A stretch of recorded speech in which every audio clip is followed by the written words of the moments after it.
Howdy everyone, my name's Calling Me Crazy. Just as a reminder, I have a inbox at askmecrazyquestions@gmail.com if you want to send any questions my way or any advice you would like me to make a separate video on, and I'd be happy to do so.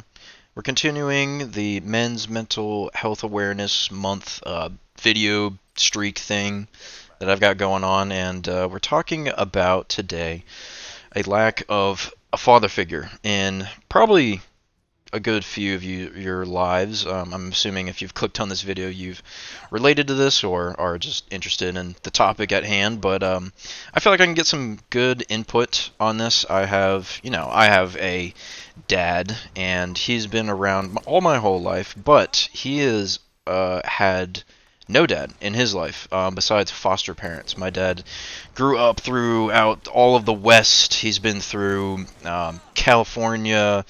Montana is where he really grew up, like near Yellowstone, and all throughout like the Northwest type area. And he's bounced around quite a lot. He did have a mom, but she was not in the best state of things, and so she was kind of in and out of the picture a lot.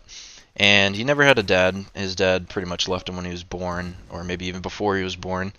And so it's just been him, really. And whatever foster parents he discussed with me a long time ago. I was with him at a restaurant one day before I went to college, and we were just chilling, just a little father son bonding, and he just drops the bomb on me, drops like the most insane dad lore on my head, just like how he grew up and how he didn't have a dad, and that makes a lot of sense. I don't have another set of grandparents. I've only had the one set, my one grandpa, my one grandma from my mom's side.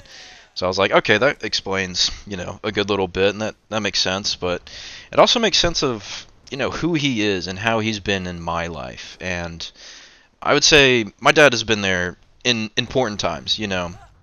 He's been there for me when I've needed money, helped me financially to get things that I've needed to get, be on my own and help me out. But he's also been there to fix things, be like the handyman, like the typical dad, and teach me a few things along the way. I've learned a good bit from him, and also just kind of like reinforce my love for football. I know I talk about it a lot now on the channel, and I'm really getting in the drought of the off season, but yeah, that's like what we relate on the most with each other. Whenever it's football season, I mean, we like text each other. It's great.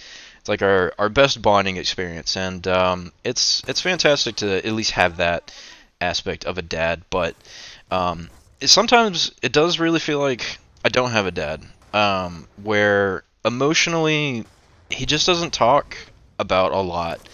I mean, if I talk about anything emotionally to either my parents, it's going to be my mom, whether it's like relationships or like family members or whatever you name it, any weird emotions I'm having, whenever I went through puberty, stuff like that. And I feel bad because like my mom is like, I don't know how to really deal with a lot of this stuff, and it's like, yeah, I know, probably dad should be the one to answer some of my questions, but it makes sense because he didn't really have a father figure in his life, so it made it a lot harder for him to understand. You got to be there. You got to be there emotionally for your kids, and I mean, it's done some things to me. I don't know like psychological terms of like exactly what it's done for me, but I have talked about like, being apathetic with my emotions and kind of being tapped out sometimes. I talked about last week in how men's happiness is way different from women's happiness, and some of those differences and how some of those things can really come up, and a lack of a father figure is a big one. That's probably part of it. You're taught to be tough sometimes, and if you learn that from other people that's not your dad, and your dad's not telling you, hey, it's okay, to shed a tear, or you don't have to be a man every time someone asks you to, then you don't really learn that. You don't learn that type of behavior, and you kind of bottle up your emotions, and it doesn't end up well for you, which is not good. And I think I've kind of ended up that way in a sense. Maybe not as extreme in some parts of my life, but in others, definitely. I've definitely had that problem, and I kind of blame it on that. I blame it on my dad not really being there for me emotionally.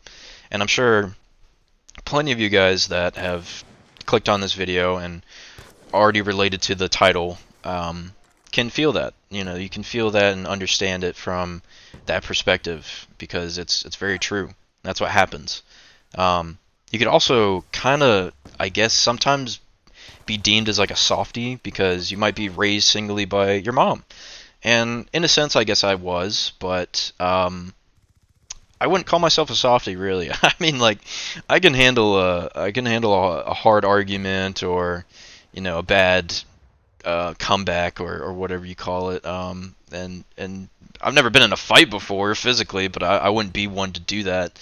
I mean, you could probably call me a pacifist, and you know, that's maybe a result of a lack of a father figure. But I don't know. I think it's worked out. It's worked out for me because I'm not one to really conflict with a lot of things. I like to keep peace between me and other people that I have relationships with, and I think that's more important than trying to argue my way out of things or be as blunt as possible, which you can pick up some bad traits from some dads. Sometimes a bad dad isn't one that's just not there, it's one that's teaching you the wrong things, and you pick up those bad habits, and next thing you know, you're just like your dad. And there are things like I pick up from my dad that I wish I didn't, that are bad habits, like, for instance, being negative about a lot of things, where maybe I'm on the road, for instance. My dad gets really bad road rage, and I pick that up from time to time. I sound like whenever I make a comment in my car, someone cuts me off, or like some idiot's like driving way too slow or something. I catch myself, and I'm like, I sound just like my dad, but it's kind of humble in the same way. And I'm sorry. I probably should have said this in the beginning if this is a bit offensive to you, if you are actually someone that does not have a dad. And I want this to be a video where you can open up about that and share your experience and what you've learned and maybe some drawbacks of